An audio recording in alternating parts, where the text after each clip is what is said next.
Dear students, welcome all of you to the semester 2 of the program BA English and Communicative English. In this series of videos you are watching and listening to the paper History of English Literature 2, which is a compulsory paper for semester 2 BA English and Communicative English. In this video you are going to study one of the important modules of this paper, the Romantic Age.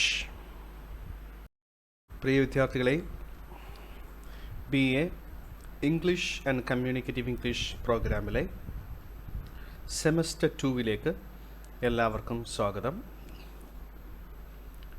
നിങ്ങൾ കണ്ടുകൊണ്ടിരിക്കുന്ന ഈ വീഡിയോകൾ ഇത് BA English and communicative English എന്ന പ്രോഗ്രാമിലെ semester 2 ഒരു compulsory പേപ്പറായിട്ടുള്ള history of English ലിറ്ററേച്ചറിൻ്റെ വിവിധ ഭാഗങ്ങളാണ്.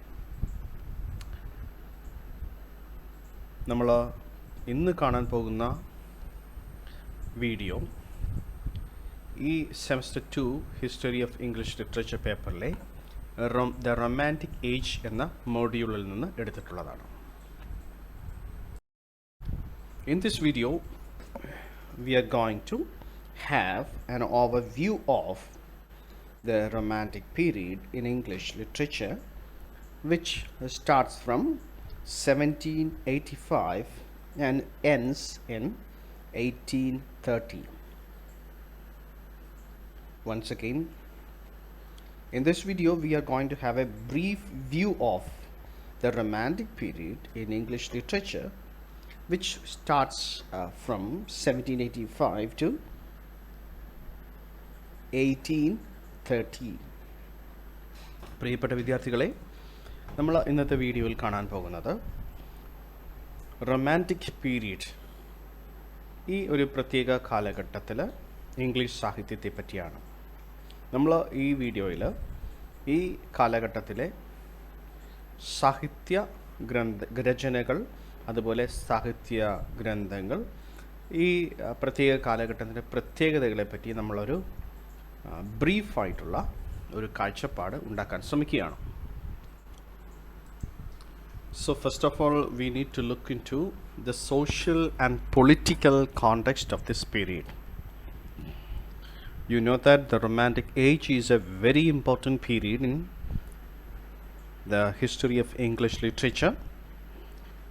And to understand about the Romantic Age or the Romantic period, you need to have a very good understanding about the social and political context of that time.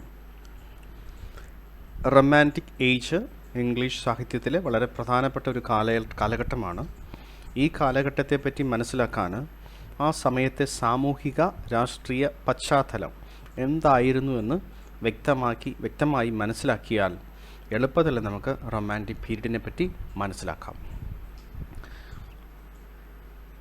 So the Romantic period was a period of great change in England. It was a period of great change in England. So we see a great change occurred in different aspects in England. For example, the agricultural society and the powerful landlording aristocracy that existed during the period was giving away into modern industrial nation of large scale employers, and we see a sudden growth of a restless middle class. We know that the period or the environment, the political and the social environment of the period that existed before the Romantic Age was quite an agricultural one. People did agriculture for their living, and the whole society depended upon this agricultural production. And also we see an existence of landlording aristocracy. Romantic പീരീഡിൻ്റെ തൊട്ട് മുമ്പിലത്തെ കാലഘട്ടം പ്രത്യേകിച്ച് പറഞ്ഞാൽ romantic പീരീഡിൻ്റെ ആരംഭത്തിൽ നമ്മൾ ഇംഗ്ലണ്ടിലെ സൊസൈറ്റിയെപ്പറ്റി, അവിടുത്തെ സാമൂഹിക സാഹചര്യങ്ങളെപ്പറ്റി നോക്കിയാൽ അവിടെ ഒരു കൃഷിയിലൂന്നിയ അല്ലെങ്കിൽ കൃഷിയിലൂന്നിയ ജീവിതം നയിക്കുന്ന ഒരു വലിയ സമൂഹത്തെ, അല്ലെങ്കിൽ പല തട്ടിലുള്ള ഒരു സമൂഹത്തെ നമുക്കവിടെ കാണാൻ പറ്റും. അതുപോലെ ആ കാലഘട്ടത്തിൻ്റെ ആ ഒരു പ്രത്യേക പീരീഡിൻ്റെ പ്രത്യേകത ഒരു ലാൻഡ് ലോഡിങ് സിസ്റ്റം ഉണ്ടായിരുന്നു. പ്രഭുക്കന്മാരുടെ അല്ലെങ്കിൽ ഭൂ ഉടമകൾ അധികാരം പുലർത്തിയിരുന്ന ആ കാലഘട്ടം ആയിരുന്നു ഈ റൊമാൻറ്റിക് പീരീഡിന് തൊട്ട് മുമ്പുണ്ടായിരുന്ന കാലഘട്ടം. So but this society this social setup was slowly giving way to a modern industrial nation or modern industrial society. പക്ഷേ വളരെ പതുക്കെ, പ്രത്യേകിച്ചും റൊമാൻറ്റിക് പീരീഡ് തുടങ്ങിയപ്പോൾ തന്നെ ഈ കൃഷിയിലൂന്നിയ ജീവിതം അല്ലെങ്കിൽ കൃഷിയിലൂന്നിയ സാമൂഹിക ജീവിതം ഒരു ഇൻഡസ്ട്രിയൽ റെവല്യൂഷനിലേക്ക് അല്ലെങ്കിൽ ഒരു വ്യവസായത്തിലൂന്നിയ ഒരു സൊസൈറ്റിയായി മാറുന്നതിലേക്ക് ഉള്ള മാറ്റം സംഭവിച്ചു തുടങ്ങിയിരുന്നു ആ കാലഘട്ടത്തിൽ. So the society or the economic setup of the society was giving way to the modern industrial setup. And also we see growth of large scale employers or large scale industries and employers. And we also see a growth of restless middle class. So ഈ ഒരു പ്രത്യേക കാലഘട്ടത്തിലാണ് മധ്യവർഗം ഇംഗ്ലണ്ടിൽ ഉടലെടുക്കാൻ തുടങ്ങിയത്. അല്ലെങ്കിൽ മധ്യവർഗത്തിൻ്റെ ഉയർത്തെഴുന്നേൽപ്പ്, അല്ലെങ്കിൽ മധ്യവർഗം ഒരു പ്രബലതയിലേക്ക് അല്ലെങ്കിൽ മുന്നോട്ട് സമൂഹത്തിൻ്റെ ഒരു പ്രത്യേക പശ്ചാത്തലത്തിലേക്ക് ഉയർന്നു വരുന്ന ഒരു സാഹചര്യം നമുക്ക് കാണാൻ കഴിയും.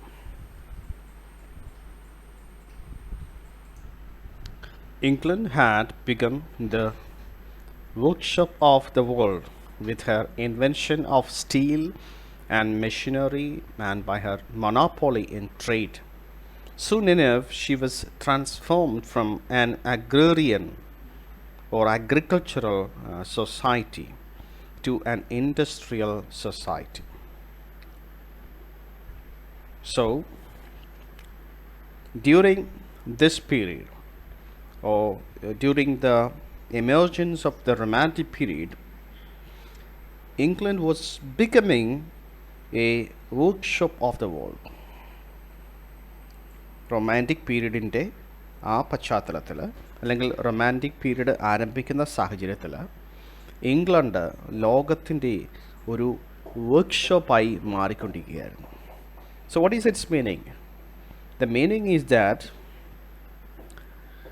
several number of industries began to emerge in England, and also we see the invention of different machines.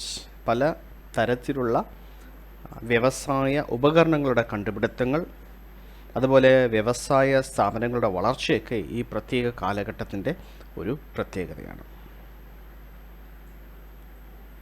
So you can particularly see invention of steel and machinery. ഉരുക്കിൻ്റെ കണ്ടുപിടുത്തം, അതുപോലെ തന്നെ ഉരുക്ക് കൊണ്ട് ഉപയോഗിച്ച് ഉണ്ടാക്കുന്ന പണിയായുധങ്ങൾ അല്ലെങ്കിൽ മെഷീൻസൊക്കെ ഈ കാലഘട്ടത്തിൻ്റെ ഒരു പ്രത്യേകതയായിരുന്നു. And England took a monopoly in trade. മറ്റു രാജ്യങ്ങൾക്ക് ഇടയിൽ, മറ്റ് യൂറോപ്യൻ ശക്തികൾക്കിടയിൽ ഇംഗ്ലണ്ട് അവരുടെ വ്യാപാര മേധാവിത്യം തിരിച്ചു പിടിക്കുന്ന അല്ലെങ്കിൽ വ്യാപാര മേധാവിത്വത്തിലേക്ക് കടന്നു വരുന്ന ഒരു സമയം കൂടിയായിരുന്നു ഈ സമയം. We see that England, they came in front to take over several business relationship or several trade relationship with many countries in the different parts of the world. And soon enough, she was transformed from an agricultural nation to an industrial one. So until then, the society or the country was holding on the agricultural income, or the society depended on agriculture for their livelihood, and slowly they was giving up that, and the country was becoming an industrial nation. കൃഷിയിലൂന്നിയ ജീവിതം അല്ലെങ്കിൽ കൃഷിയിലൂടെ ഉള്ള ജീവിതം മാറ്റിവെച്ചിട്ട് ഒരു വ്യവസായത്തിലൂന്നിയ ഒരു സമൂഹമായിട്ട് അല്ലെങ്കിൽ ഒരു ജീവിതമായിട്ട് മാറുകയായിരുന്നു അന്നത്തെ England. And then we see power and wealth change hands from the landlords or the landowners to the employees of industrial units in the towns. Until then, landlords or landowners, they had authority and power. They had authority, power and wealth. And that means power, authority and wealth was moving from landowners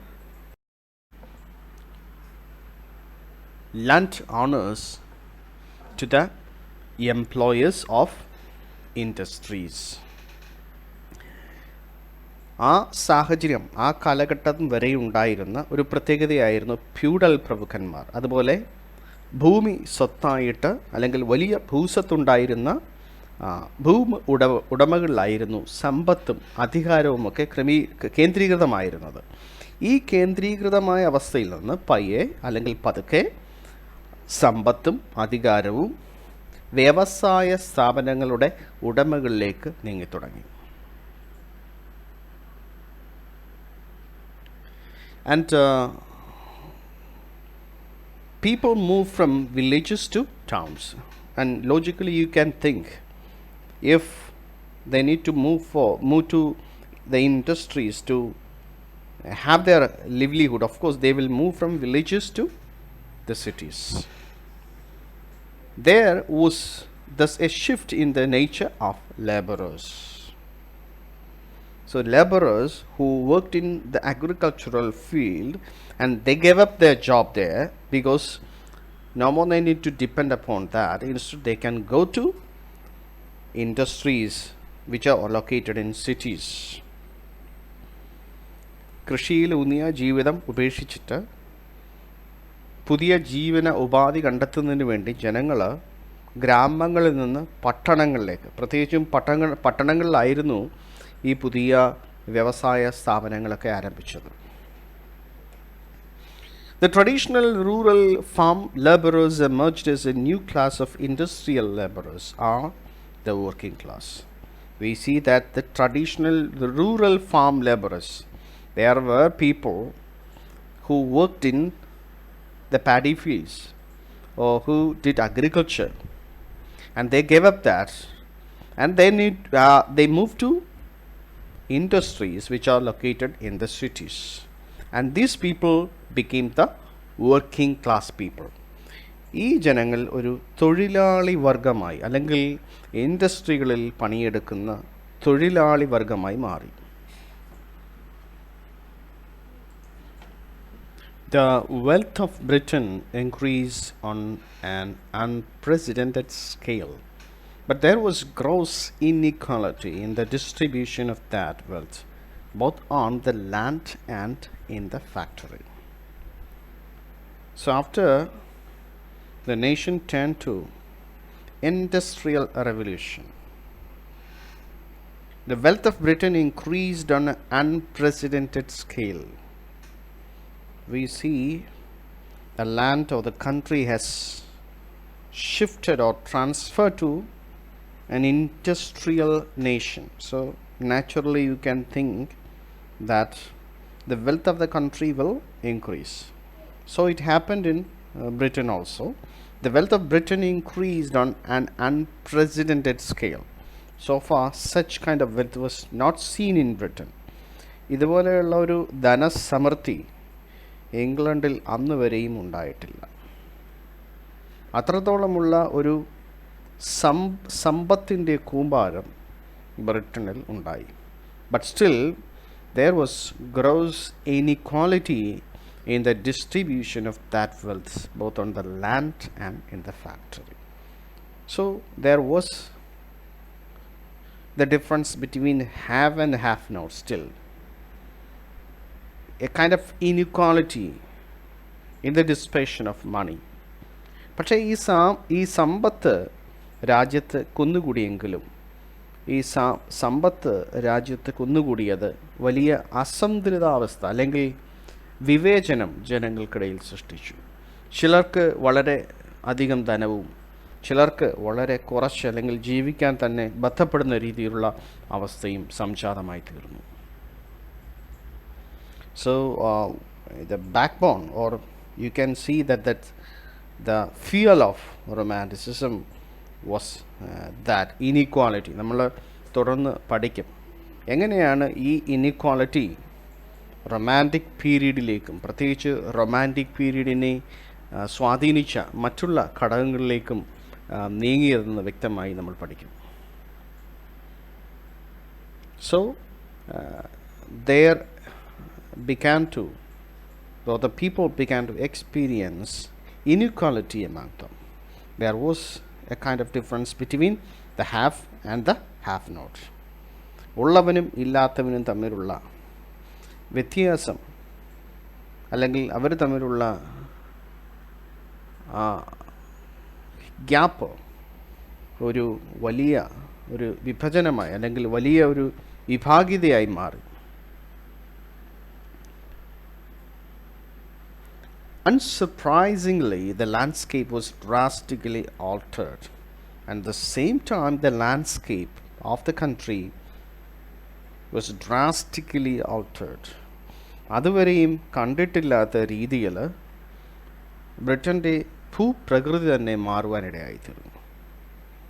So trees were cut and they were used for industrial purpose, and numerous industries began to mushroom over the land, and the grazing place for the pastoral land or the grazing place for the shepherds was lost.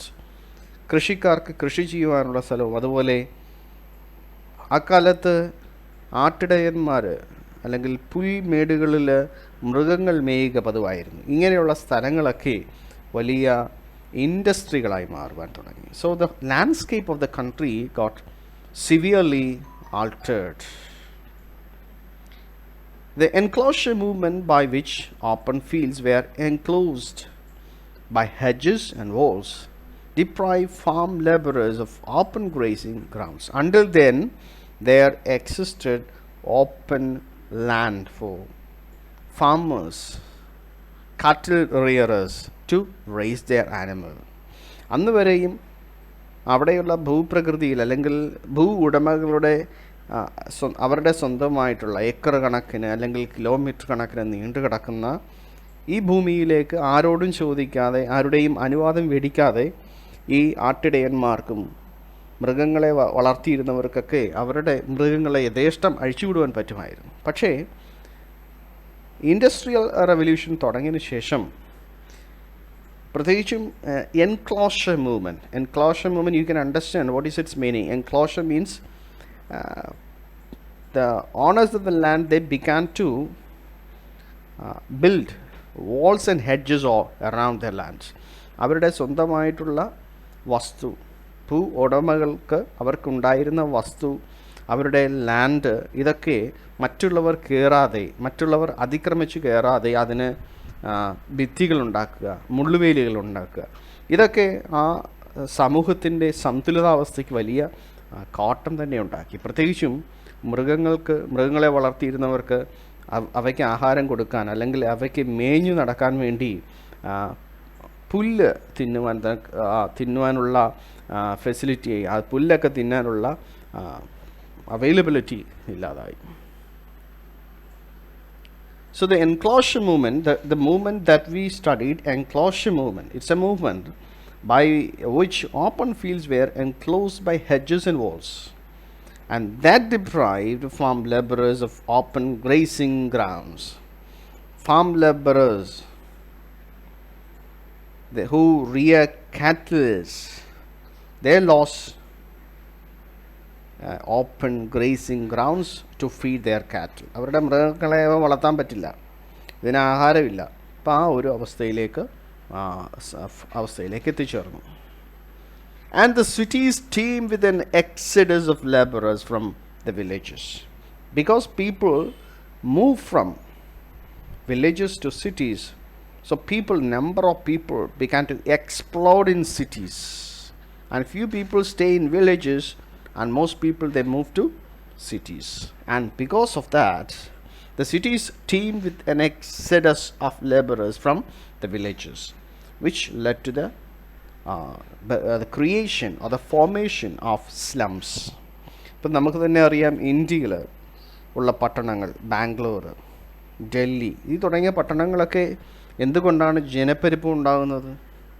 So why the number of people is heavily, or the population is very heavy in the cities? It's because there are many industries, and people from different parts of India, they move to these cities for their livelihoods. തൊഴിലെടുക്കാൻ വേണ്ടി, പണിയെടുക്കാൻ വേണ്ടി, ജീവിത ഉപാധി തേടി പല നാടുകളിൽ നിന്ന്, ഗ്രാമങ്ങളിൽ നിന്ന് പട്ടണങ്ങളിലേക്ക് ജനം ചേക്കേറും. So obviously the cities will be heavily populated, and this huge number of population created slums. ഈ പട്ടണങ്ങളിലേക്ക് ചേക്കേറുന്ന എല്ലാ ജനങ്ങൾക്കും നന്നായി ജീവിക്കാനുള്ള സാമ്പത്തിക ശേഷി ഉണ്ടായിരിക്കില്ല. ചെറിയ ശമ്പളത്തിന്, അല്ലെങ്കിൽ വളരെ തുച്ഛമായ ശമ്പളത്തിനായിരിക്കും മിക്കവാറും പേര് ഈ ഗ്രാമങ്ങളിൽ നിന്ന് പട്ടണങ്ങളിലേക്ക് വരുന്നത്. പക്ഷേ ഈ പട്ടണങ്ങളുടെ മോടി, അവയിലുള്ള ജീവിത സൗകര്യങ്ങളൊക്കെ കണ്ടിട്ട് ഇവിടെ തന്നെ താമസിക്കാൻ തുടങ്ങിയാണ്. അപ്പോൾ കൂട്ടമായി താമസിക്കുന്ന, വേണ്ട രീതിയിലുള്ള ഫെസിലിറ്റീസ് ഒന്നുമില്ലാതെ താമസിക്കുന്ന ചേരികൾ ആ പട്ടണങ്ങളിൽ രൂപപ്പെടും. So the same happened in Britain.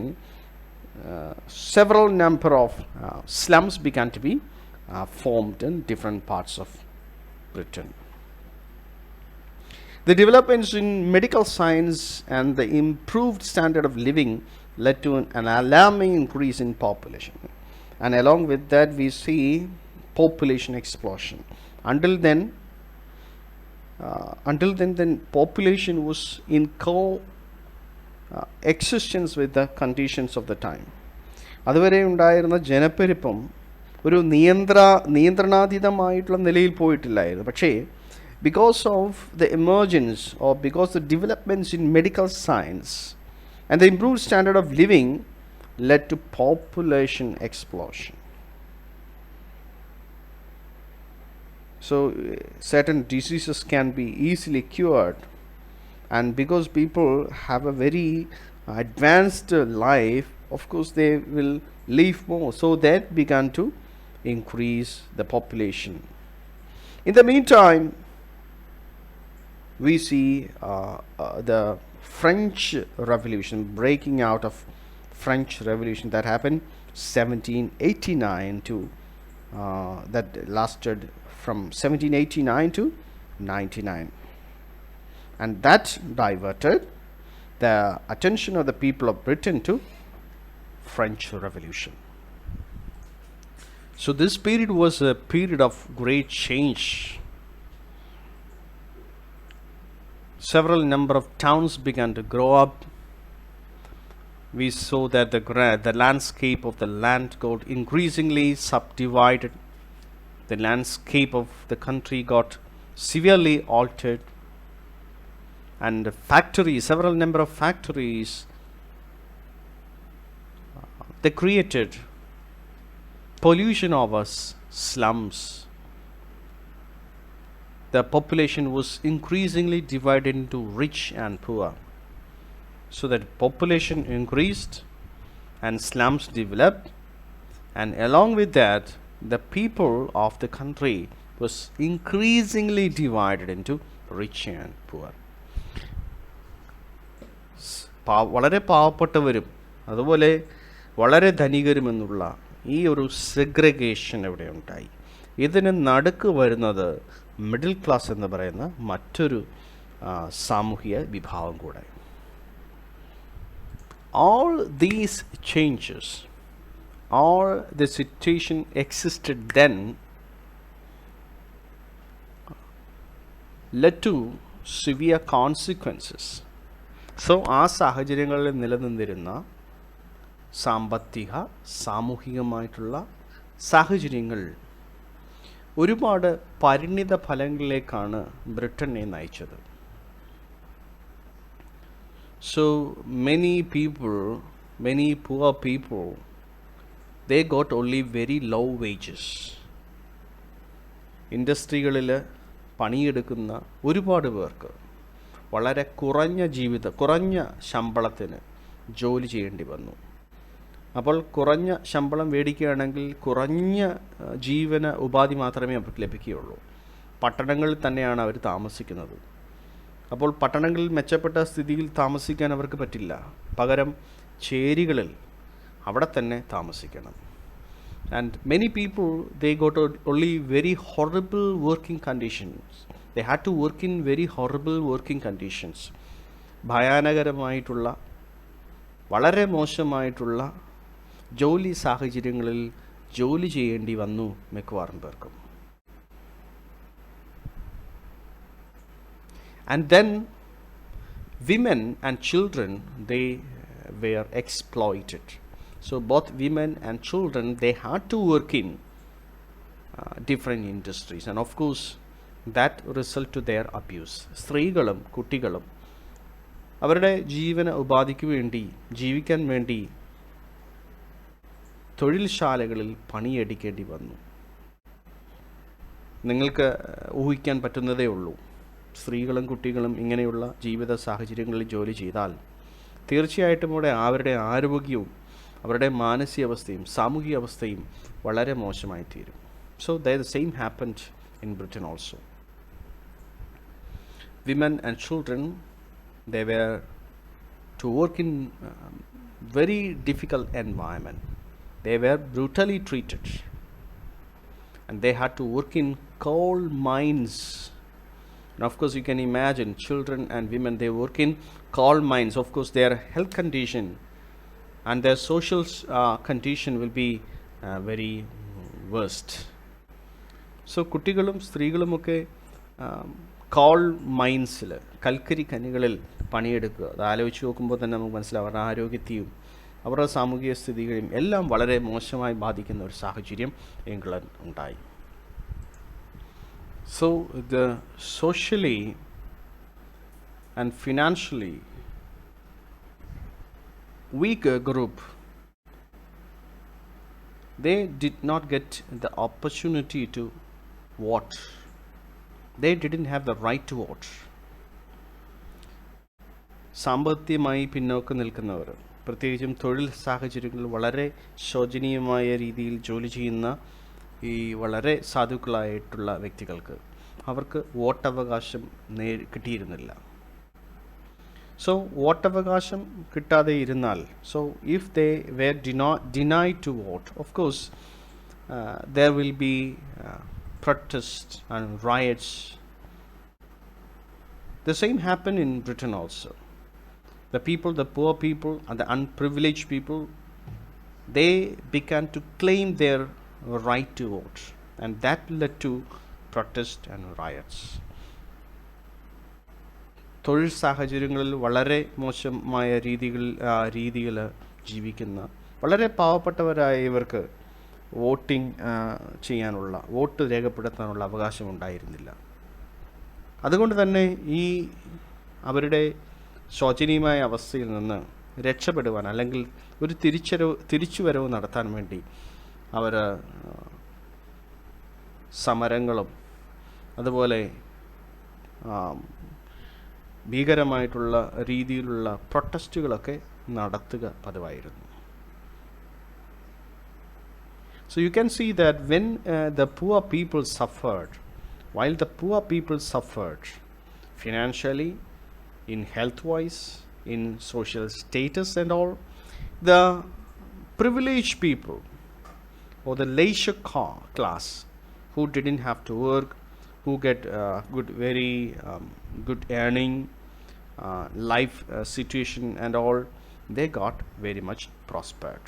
അവർക്ക് സമൂഹത്തിൽ ഈ സമ്പത്ത് ലഭിച്ചിരുന്ന, പ്രത്യേകിച്ചും ഈ ഇൻഡസ്ട്രികളിൽ അതിൻ്റെ ഓണേഴ്സ് ആയിട്ടുള്ളവർ, അതുപോലെ സമൂഹത്തിൽ നല്ല സാഹചര്യത്തിൽ ജീവിക്കാൻ പറ്റുന്നവരൊക്കെ കൂടുതൽ കൂടുതൽ പണക്കാരായി മാറി. Along with that, we can see the flight of women, the deplorable condition of women. The women, they couldn't stand with men. Women of all classes were regraded as inferior to men. So irrespective of the class where they are born or where they are, of course, women, they were deprived of many rights that men were enjoying. So they were considered inferior to men. സ്ത്രീകളുടെ അവസ്ഥയും ഈ ഒരു പ്രത്യേക കാലഘട്ടത്തിൽ വളരെ ശോചനീയമായിരുന്നു. പുരുഷന്മാർക്ക് നൽകിയിരുന്ന സ്വാതന്ത്ര്യം, അവർക്കുണ്ടായിരുന്ന പ്രിവിലേജസ് ഒന്നും സ്ത്രീകൾക്ക് ലഭിച്ചിരുന്നില്ല. They were undereducated. They had a very limited vocational opportunities, and also they were subjected to strict code of sexual behavior, and they had almost no legal rights. When men, they got education, women, they were not allowed to get educated. They were not permitted to go to school and study. They also had very limited vocational opportunities. You can imagine, if women, they do not go to school or they do not get education, how can they get work? Of course they cannot. They will not be able to work in a very good position, except in manual duties or manual jobs. They cannot work in a position which needed them to read and write such like things. And they were also subjected to strict code of sexual behavior. Of course, women, they were forced to wear certain dress, and they need to abstain from their certain places. They were not permitted to come to the place where the men are having conversation. So their place was isolated to kitchen. സ്ത്രീകൾക്ക് പുരുഷന്മാർക്ക് ലഭിച്ചിരുന്ന സ്വാതന്ത്ര്യങ്ങളോ ഒന്നും ആ കാലഘട്ടത്തിൽ ലഭിച്ചിരുന്നില്ല. Of course, they were also denied of legal rights. Many legal rights, legal privileges that men were enjoying, of course, those freedom or those privileges were denied to women. So it was in this environment or in this context that Romanticism had its origin. So of course, Romanticism was a revolt against all the tendencies of the time, all the social political tendencies of the time. So now you can understand what's the meaning of Romanticism. So the term Romanticism is very difficult to define.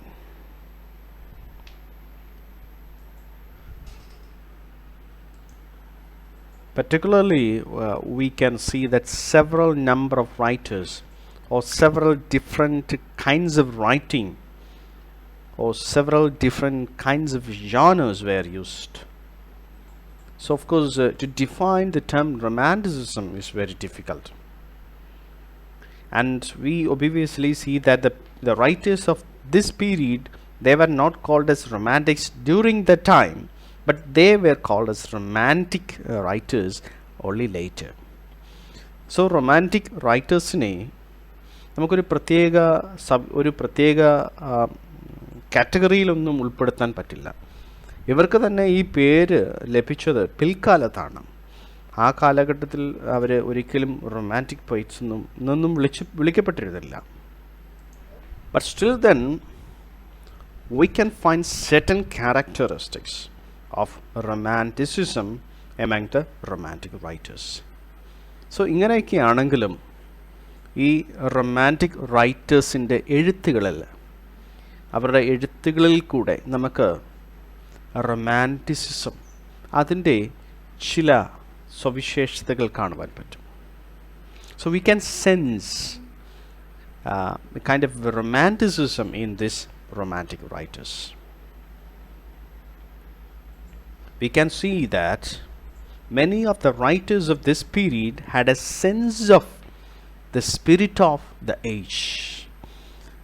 ഈ കാലഘട്ടത്തിൽ അല്ലെങ്കിൽ ഈ particular പീരീഡിൽ എഴുതിയ എല്ലാ എഴുത്തുകാരിലും അവരുടെ രചനകളിലും അവരുടെ കാലഘട്ടത്തിൻ്റെ ആത്മാവിനെ നമുക്ക് ഗ്രഹിക്കാൻ പറ്റും. So we can see a great release of creative energy that was occurring as an accompaniment to the political and social revolution of the time.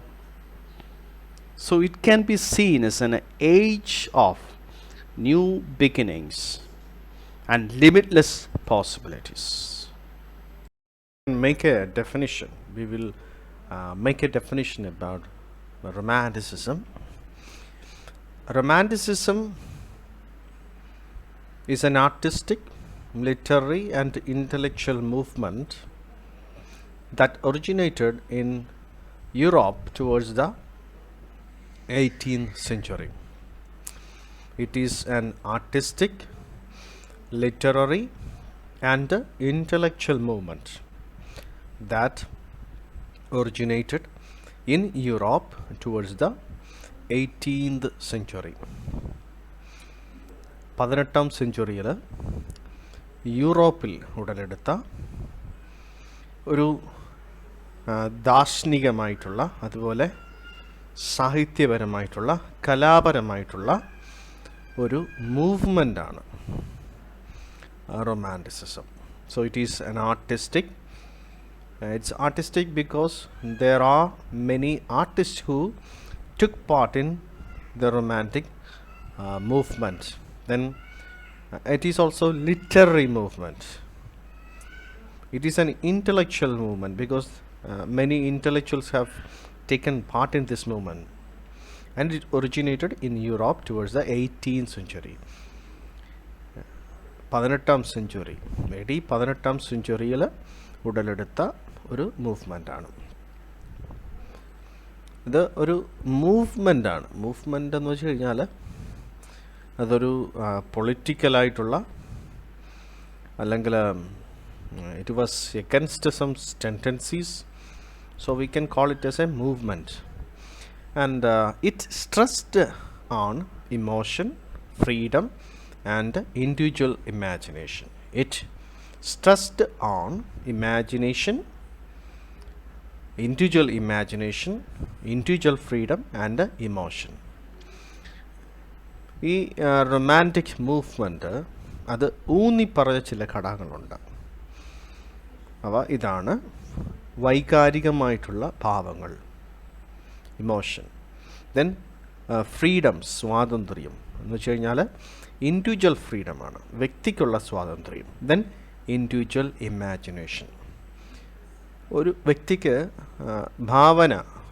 ഭാവന ലോകത്ത് വിഹരിക്കുവാൻ അല്ലെങ്കിൽ ഭാവനയുടെ സ്വാതന്ത്ര്യം എന്നൊക്കെ പറയാം നമുക്ക്. And the movement peaked at 1800 to 1840. 1800നും 1840നും ഇടയിലാണ് ഈ ഒരു മൂവ്മെൻ്റ് അതിൻ്റെ പീക്കിലെത്തിയത്.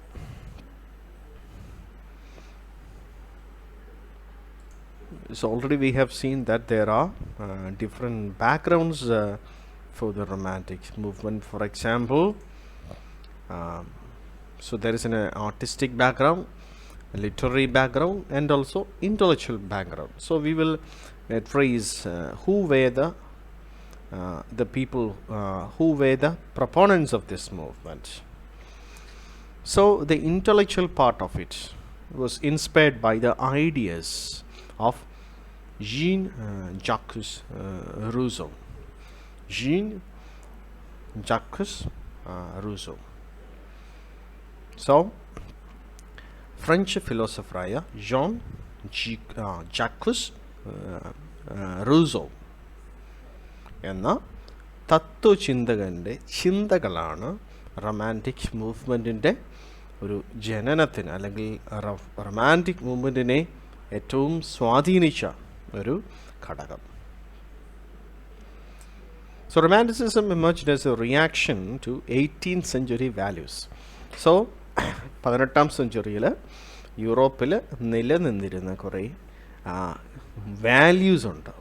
So values means certain things were regarded as important and certain things were regarded as not important. പ്രാധാന്യം എന്ന് കരുതിയിരുന്ന ചില ചിന്തകൾ, ചില കാര്യങ്ങളുണ്ട്. അത് അതിനെതിരെയുള്ള ഒരു റിയാക്ഷനായിരുന്നു romanticism. And this romantic movement asserted emotion and intuition over rationalism. Some of the values I told you there were some of the values existed, and these values were regarded as higher values. For example, one of them was rationalism, യുക്തി ചിന്ത. So അന്നത്തെ സമൂഹത്തിൽ യുക്തിയെ വളരെ പ്രാധാന്യമായിട്ട് കണ്ടു. ഏത് കാര്യങ്ങളിലും അതിൻ്റെ പിറകിലുള്ള യുക്തിക്കായിരുന്നു പ്രാധാന്യം കൊടുത്തിരുന്നത്. So against that romanticism romantics or romanticism asserted emotion and intuition over rationalism. So വികാരങ്ങൾ, അതുപോലെ മാനുഷികമായിട്ടുള്ള തോന്നലുകൾ, യുക്തിപരമല്ലാത്ത ചില ചിന്തകൾ അല്ലെങ്കിൽ തോന്നലുകൾ, ഇൻറ്റ്യൂഷൻ എന്നൊക്കെ പറയും. So both of them were asserted more important than rationalism. അപ്പോൾ മനുഷ്യൻ്റെ വൈകാരിക ഭാവങ്ങൾ, അതുപോലെ യുക്തിരഹിതമായിട്ടുള്ള ചില തോന്നലുകൾ അല്ലെങ്കിൽ ഉൾവിളികൾ, ഇതൊക്കെ യുക്തിയേക്കാൾ ഉപരി ആണ് എന്ന് റൊമാൻറ്റിക്സ് അല്ലെങ്കിൽ റൊമാൻറ്റിസിസം വിശ്വസിച്ചു. And the other is the importance of the individual over social conformity. So romanticism argued for individual freedom. So individual has the freedom to take or to accept his own method and his own value against conforming to the society.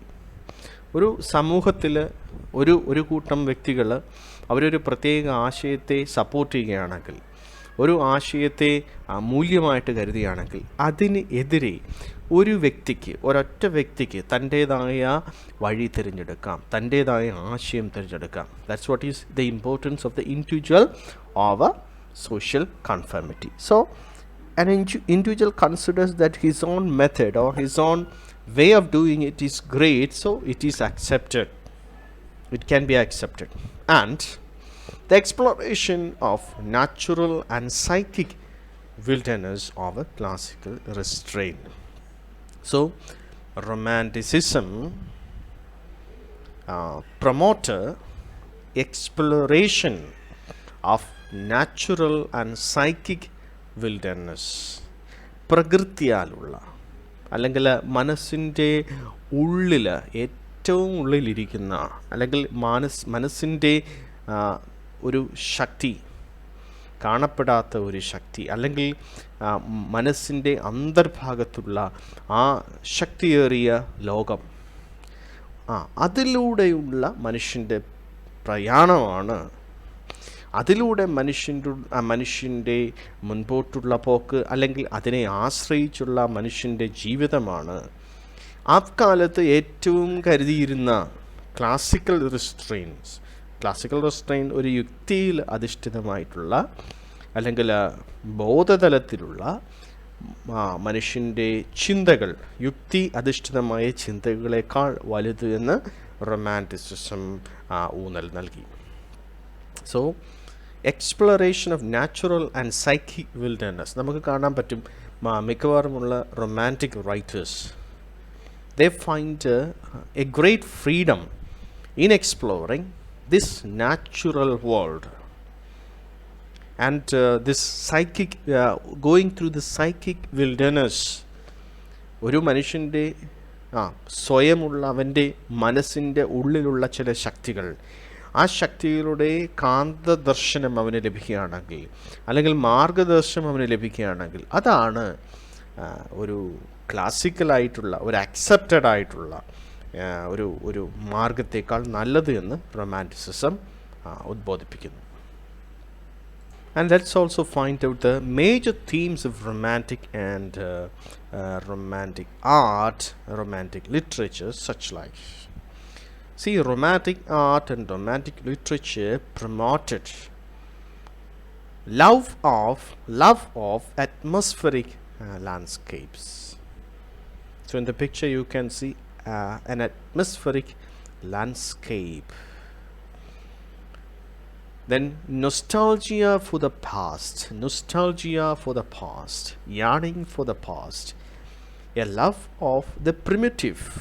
Then the love of the primitive, including folk traditions. Then cult of the individual hero figure, who is often an artistic or political revolutionary. Romantic passion, mysticism, and fascination with deaths. These are the general characteristics of romantic art and romantic literature. So these themes are the major themes of romantic art and romantic literature. Romantic art, romantic കല, അതുപോലെ romantic സാഹിത്യങ്ങളിൽ ഉൾപ്പെട്ടിരിക്കുന്ന പ്രധാന വിഷയങ്ങൾ ഈ പറഞ്ഞവയാണ്. First of all it's love of atmospheric landscapes. നിങ്ങൾ ഈ ഫോട്ടോയിൽ കാണുന്നത് പോലെയുള്ള കാഴ്ചകൾ, സോ ആകാശത്ത് നിന്ന് അല്ലെങ്കിൽ ഏറ്റവും ഉയരെ നിന്ന് വിദൂരതയിൽ പ്രപഞ്ചത്തെ കാണുക, അല്ലെങ്കിൽ പ്രകൃതിയെ കാണുക.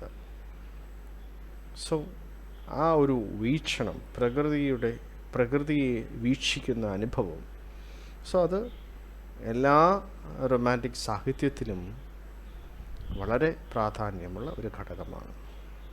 And next is nostalgia for the past. So romantic writers, they always yearn for the past. അവരുടെ കവിതകളിലും എഴുത്തുകളിലും ഒക്കെ നമ്മൾ കാണുന്നത് പുരാതന കാലത്തെ, നഷ്ടപ്പെട്ടു പോയ പഴയ കാലത്തെ ഓർത്ത് നൊമ്പരപ്പെടുക. സോ അത് നമുക്ക് റൊമാൻറ്റിക് സാഹിത്യത്തിൽ കാണാൻ പറ്റും. Next is a love of the primitive. ഗൃഹാതുരത്വം നമ്മൾ കണ്ടു. ഗൃഹാതുരത്വം, ഭൂതകാലത്തെ ഓർത്ത ഗൃഹാതുരത്വം, അതോടൊപ്പം പുരാതനത വെച്ച് കഴിഞ്ഞാൽ നാഗരിക സംസ്കാരങ്ങളൊക്കെ ഉടലെടുക്കുന്നതിന് മുമ്പുള്ള അങ്ങ് മുമ്പുള്ള കാലം. So that we call as a love of the primitive, particularly love for the folk traditions. എഴുത്തും വായനയും ഒക്കെ തുടങ്ങുന്നതിന് മുമ്പുണ്ടായിരുന്ന ചില പാരമ്പര്യ, അല്ലെങ്കിൽ അങ്ങ് പഴയ, നമ്മുടെ കേരളത്തിൽ തന്നെയാണെങ്കിലും ഒരുപാട് ആയിരക്കണക്കിന് വർഷങ്ങൾക്ക് മുമ്പ് എഴുത്തും വായനയൊക്കെ ഉത്ഭവിക്കുന്നതിന് മുമ്പുള്ള ഫോക്ക് സാഹിത്യങ്ങളുണ്ട്. വായ്മൊഴിയായി പകർന്നു കിട്ടിയ ഓണപ്പാട്ടുകൾ, അതൊക്കെ ഫോക്ക് ട്രഡീഷൻസ് എന്നാണ് പറയുന്നത്. Next is A cult of the individual hero figure, often an artistic, political, revolutionary. Romantic സാഹിത്യവും അതുപോലെ റൊമാൻറ്റിക് ആർട്ടുമൊക്കെ ഒരു പ്രത്യേക കേന്ദ്രീകൃത കഥാപാത്രത്തെ ചുറ്റിപ്പറ്റിയുള്ളതാണ്. ആ ഒരു കഥാപാത്രം ഒരു കൾട്ട് ഫിഗറാണ്. എന്നുവെച്ചാൽ സമൂഹത്തിൻ്റെ, അന്നത്തെ സമൂഹത്തിന് വിശ്വാസങ്ങൾക്ക് എതിരായ, ആചാരങ്ങൾക്കെതിരായുള്ള ജീവിക്കുന്ന ഒരു വ്യക്തി. ആ ഒരു വ്യക്തിയായിരിക്കും ഈ വർക്കുകളുടെ കേന്ദ്ര കഥാപാത്രം. Then romantic passion, mysticism and fascination with death. So we can see a romantic passion. Passion means a strong emotion. The romanticism emphasized romantic passion, strong feelings, and then mysticism. So the meaning of mysticism is something is hidden, something is മിസ്റ്റിഫൈഡ്, ഗൂഢമായിട്ടുള്ള അല്ലെങ്കിൽ മറഞ്ഞിരിക്കുന്ന ചില കാര്യങ്ങളെ പറ്റിയുള്ള പറച്ചിലുകൾ അല്ലെങ്കിൽ കവിതകൾ, എഴുത്ത്, അതൊക്കെ മിസ്റ്റിസിസമാണ്. Mystic and a fascination with deaths. എല്ലാ റൊമാൻറ്റിക് എഴുത്തുകാർക്കും മരണബോധം അല്ലെങ്കിൽ അതുമായിട്ട് ചുറ്റിപ്പറ്റിയുള്ള ഒരു പ്രത്യേക ഒരു പാഷൻ തന്നെയുണ്ട്. അതൊരു ഫാസിനേഷനാണ് അവർക്ക്.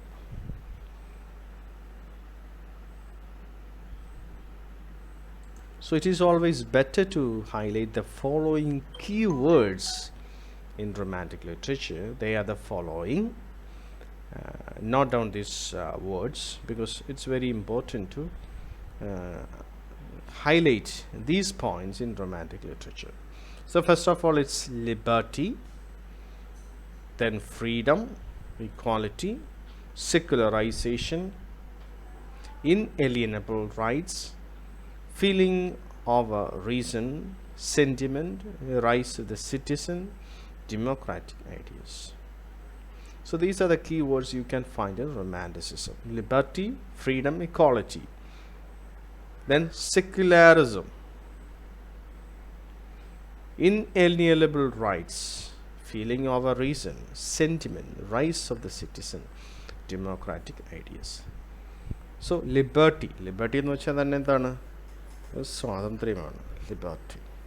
സോ ബിക്കമിങ് ലിബറൽ, ഒരു വ്യക്തിക്ക് അവൻ്റേതായ മാനസിക ശാരീരികമായിട്ടുള്ള സ്വാതന്ത്ര്യം. സോ ലിബറൽ, സാമ്പത്തികമായുള്ള സ്വാതന്ത്ര്യം. So liberty. ദെൻ ഫ്രീഡം, സ്വാതന്ത്ര്യമാണ്. So what you need to understand the difference between liberty and freedom. Liberal and freedom. Equality, സമത്വമാണ്. സെക്കുലറൈസേഷൻ, ഒരു മതത്തിനും പ്രാധാന്യം കൊടുക്കാതെ എല്ലാ മതങ്ങൾക്കും തുല്യ പ്രാധാന്യം, ഏത് മതത്തിലും വിശ്വസിക്കാൻ പറ്റുന്ന സാഹചര്യം, സെക്കുലറൈസേഷൻ. ഇൻഎലിയനബിൾ റൈറ്റ്സ്, മനുഷ്യനുള്ള fundamental rights. Then feeling of a reason, യുക്തിയെക്കാളും വൈകാരിക അവസ്ഥകൾക്ക് പ്രാധാന്യം നൽകുക. നെക്സ്റ്റ് ഈസ് സെൻറ്റിമെൻറ്റാലിറ്റി, വൈകാരിക സ്വാതന്ത്ര്യം. Then rise of the citizen, ഒരു രാജ്യത്തിൻ്റെ അല്ലെങ്കിൽ നാട്ടിലെ ആ പൗരനെ വളർത്തിക്കൊണ്ടുവരിക, പൗരബോധം. ഡെമോക്രാറ്റിക് ഐഡിയസ്, ജനാധിപത്യ ആശയങ്ങൾ. ഇതൊക്കെ റൊമാൻറ്റിക് കലകളിലും അതുപോലെ റൊമാൻറ്റിക് സാഹിത്യത്തിനും ഒഴിച്ചുകൂടാൻ പറ്റാത്ത ആശയങ്ങളാണ്. Dear students, in this video we were trying to have a brief overview of the romantic period in English literature. പ്രിയപ്പെട്ട വിദ്യാർത്ഥികളെ, റൊമാൻറ്റിക് പീരീഡ് ഇംഗ്ലീഷ് സാഹിത്യത്തിലെ റൊമാൻറ്റിക് പീരീഡിനെ പറ്റിയുള്ളൊരു ഓവർവ്യൂ ആണ് ഈ വീഡിയോയിൽ കൂടെ നമ്മൾ ശ്രമിച്ചുകൊണ്ടിരുന്നത്. Hope that all of you understood the video.